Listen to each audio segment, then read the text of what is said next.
ಭಾರೀ ಮಳೆಯಿಂದಾಗಿ ಎಡಕು ಮೀರಿ ಸಿರಿಬಾಗಿಲು ನಡುವೆ ರೈಲು ಹಳಿಯ ಮೇಲೆ ಸಂಭವಿಸಿದ್ದ ಮಣ್ಣು ಕುಸಿತವನ್ನು ತೆರವುಗೊಳಿಸುವ ಹಾಗೂ ಹಳೆ ದುರಸ್ತಿ ಕಾರ್ಯ ಪೂರ್ಣಗೊಂಡ ಹಿನ್ನೆಲೆಯಲ್ಲಿ ಮಂಗಳೂರು-ಬೆಂಗಳೂರು ರೈಲು ಸಂಚಾರ ಸೋಮವಾರ ರಾತ್ರಿ ಪುನರಾರಂಭಗೊಂಡಿದೆ. ರೈಲ್ವೆ ಇಲಾಖೆಯು ಹಳೆ ದುರಸ್ತಿ ಕಾರ್ಯವನ್ನು ಯಶಸ್ವಿಯಾಗಿ ಪೂರ್ಣಗೊಳಿಸಿದ ಬಳಿಕ ಮಾರ್ಗವನ್ನು ಸುರಕ್ಷಿತ ಪರಿಶೀಲನೆಗೆ ಒಳಪಡಿಸಿತ್ತು. ಎಲ್ಲ ತಾಂತ್ರಿಕ ಪರೀಕ್ಷೆಗಳು ಪೂರ್ಣಗೊಂಡ ನಂತರ ಸೋಮವಾರ ರಾತ್ರಿ ರೈಲು ಸಂಚಾರಕ್ಕೆ ಮಾರ್ಗ ಯೋಗ್ಯವಾಗಿದೆ ಎಂದು ಪ್ರಮಾಣೀಕರಿಸಲಾಯಿತು. ಬಳಿಕ ಪರೀಕ್ಷಾರ್ಥವಾಗಿ ಎಂಜಿನ್ ಓಡಿಸಿ ಹಳಿಯ ಸುರಕ್ಷತೆಯನ್ನು ಖಚಿತಪಡಿಸಿಕೊಂಡು ನಂತರ ರೈಲುಗಳ ಸಂಚಾರಕ್ಕೆ ಅನುಮತಿ ನೀಡಲಾಯಿತು.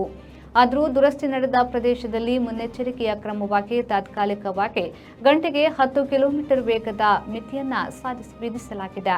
ಹೀಗಾಗಿ ಆರಂಭಿಕ ಹಂತದಲ್ಲಿ ಕೆಲವು ರೈಲುಗಳ ಸಂಚಾರದಲ್ಲಿ ವಿಳಂಬ ಉಂಟಾಗುವ ಸಾಧ್ಯತೆ ಇದ್ದು ಹಂತ ಹಂತವಾಗಿ ವೇಳಾಪಟ್ಟಿಯನ್ನು ಸಾಮಾನ್ಯ ಸ್ಥಿತಿಗೆ ತರಲಾಗುವುದು ಎಂದು ರೈಲ್ವೆ ಅಧಿಕಾರಿಗಳು ತಿಳಿಸಿದ್ದಾರೆ.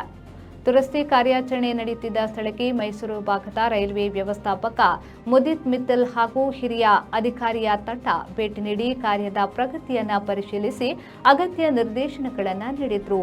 ನಿರಂತರ ಶ್ರಮದ ಫಲವಾಗಿ ದುರಸ್ತಿ ಕಾರ್ಯವನ್ನು ನಿಗದಿತ ಅವಧಿಯಲ್ಲಿ ಪೂರ್ಣಗೊಳಿಸಿ ರೈಲು ಸಂಚಾರವನ್ನು ಮರುಸ್ಥಾಪಿಸಲಾಗಿದೆ.